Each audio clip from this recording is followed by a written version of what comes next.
খালি জুলাই, আগস্ট, গুম এইগুলি হত্যার তালিকা করা হচ্ছে, কিন্তু আমাদের যারা হল র্যাঙ্কিংয়ের মাধ্যমে যারা নিহত হয়েছে তাদের কোনো তালিকা করা হচ্ছে না।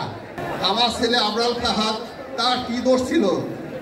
তার দোষ ছিল হচ্ছে এই দেশের সরকার যে কিছু মানে যেগুলি বৈষম্য বিরোধী কিছু চুক্তি করেছিল ভারতের সঙ্গে, সেইটাই আমার ছেলে হচ্ছে সেটা ফেসবুকে স্ট্যাটাস দিতেছিল। এদের মধ্যে ছিল ফেনী নদী থেকে প্রতিদিন 1,35,000 কিউসেক পানি ভারতকে বিনা ঔজরিতে তাকে দেওয়া হচ্ছিল। সেটা গোপনে হয়তো এই চুক্তিটা করেছিল, সেইটাই এই ফেসবুকে দিছিল।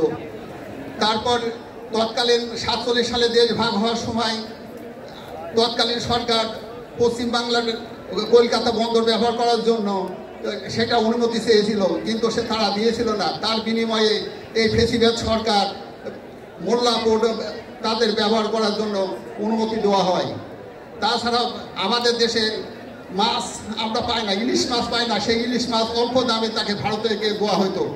এইভাবে বৈষম্য বিরোধী যেগুলি চুক্তি ছিল সেইগুলি নিয়ে দেশের পক্ষে কথা বলার জন্য তাকে নির্মমভাবে 2019 সালে 6 অক্টোবর দিবাগত রাতে তাকে নির্যাতন করে তাকে হত্যা করা হয়। এইটাই কি ছিল তার দোষ? দেশের পক্ষে একজন কথা বললে তাকে হত্যা করতে হবে এবং তাকে এভাবে হত্যা করে তাকে বিভিন্ন অজুহাতে তাকে বিভিন্ন অপবাদ দেওয়া হয়। আপনারা জানেন যে ভবিষ্যতে আমি আপনাদের এখানে জাতীয় নেতৃবৃন্দ আছে, আমরা আপনাদের কাছে আমার ছেলের হত্যার বিচার এখনো পাইনি। 6 বছর পার হচ্ছে, কিন্তু এখন আমরা বিচার পাইনি। আমরা যেন অতি তাড়াতাড়ি আমার ছেলের হত্যার বিচার চাই। তাছাড়া ভবিষ্যতে আর এগুলি আর এই হলে যে সমস্ত র্যাগিং হয়, এখন আমাদের ডক্টর ইউনূস সরকার আছে, ওনার কাছে আমার আবেদন জানাবে যারা হলে নির্যাতনের মাধ্যমে যারা নিহত হয়েছে তাদের তালিকা করার জন্য। খালি জুলাই, আগস্ট, গুম এইগুলি হত্যার তালিকা করা হচ্ছে, কিন্তু আমাদের যারা হল র্যাঙ্কিংয়ের মাধ্যমে যারা নিহত হয়েছে তাদের কোনো তালিকা করা হচ্ছে না।